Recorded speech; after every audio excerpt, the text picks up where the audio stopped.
આજ રોજ તારીખ 1/8/2025ના રોજ અમારા સોમનાથ ગ્રામ પંચાયતમાં ગ્રામસભાનું આયોજન કરવામાં આવ્યું. એ વિશેષ ગ્રામસભાનું આયોજન સરપંચશ્રી દ્વારા બોલાવવામાં આવી હતી બેઠક.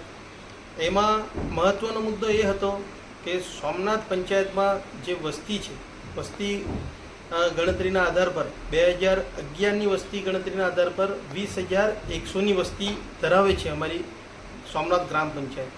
એમાં વિભાજન કરી ને પંચાયતોનું સંખ્યામાં વધારો થઈ શકે એના માટે આજે અમારા ગામમાં ગ્રામસભાનું આયોજન કરવામાં આવ્યું હતું, જેમાં અમે વિશેષ સુઝાવો આપ્યા હતા અને આ વિભાજનનો અમે સ્વાગત કરીએ છીએ. આ નિર્ણયને અમે આવકારીએ છીએ. હવે અમારા તરફથી સોમનાથ ગ્રામ પંચાયત જે દમણની હાલમાં સૌથી વધારે જનસંખ્યા ધરાવતી પંચાયત છે, જે રીતે તમે જોઈ શકો કે આ પંચાયતોનો વસ્તી જનસંખ્યા 2011ના પ્રમાણે અલગ અલગ જે પંચાયતો છે, દમણમાં 14 પંચાયત છે હાલમાં.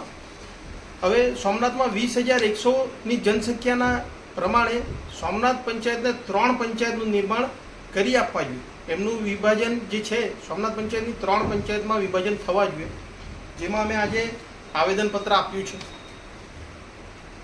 સરપંચશ્રીને આવેદનપત્ર આપ્યું છે અને સાથે એક નકલ અમે BDO સાહેબ અને જિલ્લા પંચાયત પ્રમુખશ્રીને પણ આપ્યું છે.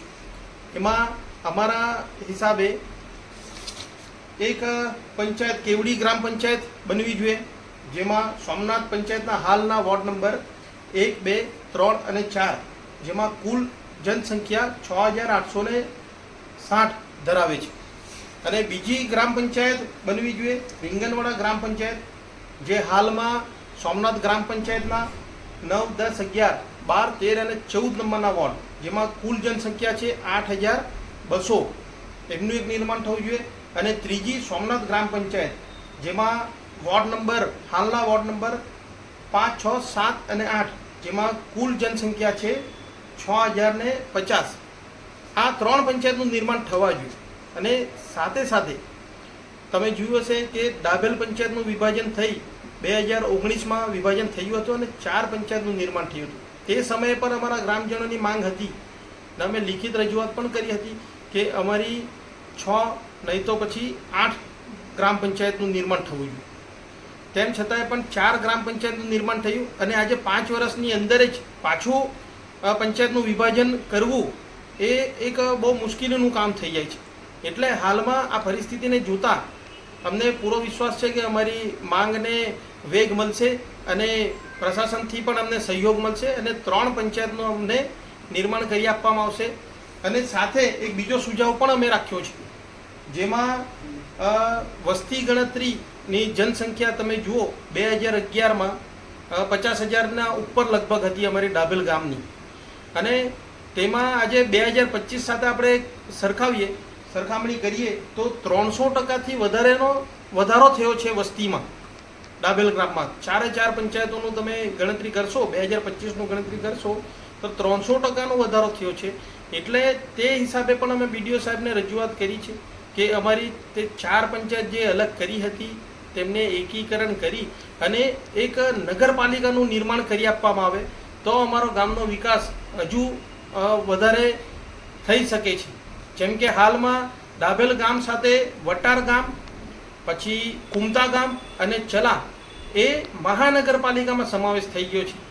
અને આપ સૌ જોઈ જ રહ્યા છો કે નગરપાલિકાના આવવા થકી એકદમ પુશ મળે છે વિકાસને અને તરક્કી ગામની એકદમ 100% વધી જાય છે. એટલે અમે જોઈએ જો અમને 3 પંચાયત મળશે તો અમને એકદમ સારું પડશે અને અથવા 2 તો અમને મળશે જ, એ અમને પૂરો વિશ્વાસ છે. અને સાથે નગરપાલિકાનો પણ એક ઓપ્શન છે અમારી પાસે, એના માટે અમે આવેદનપત્ર આપ્યું છે. ધન્યવાદ. કોણે રજૂઆત કરી? એક અમારા વડીલ શ્રી નવીન અક્કુભાઈ પટેલ, એમણે એક રજૂઆત કરી કે ભાઈ આ અમે સ્વીકારતા છે. બીજા એક વડીલ હતા તેમણે રજૂઆત કરી. બસ 3 જણેથી મારી એક હતી અને બાકી ગ્રામજનો અમારી સાથે છે. તો કેવો પ્રતિસાદ મળ્યો ગ્રામ પંચાયત તરફથી? હા, સારો પ્રતિસાદ મળ્યો. કેમ કે આ બહુ ઘણા વર્ષોની માંગ છે અમારી. રીંગણવાડા ગામ અને સોમનાથ એ ડાભેલ ગામમાં આવે છે, અને રીંગણવાડા એક અલગ ગામ છે.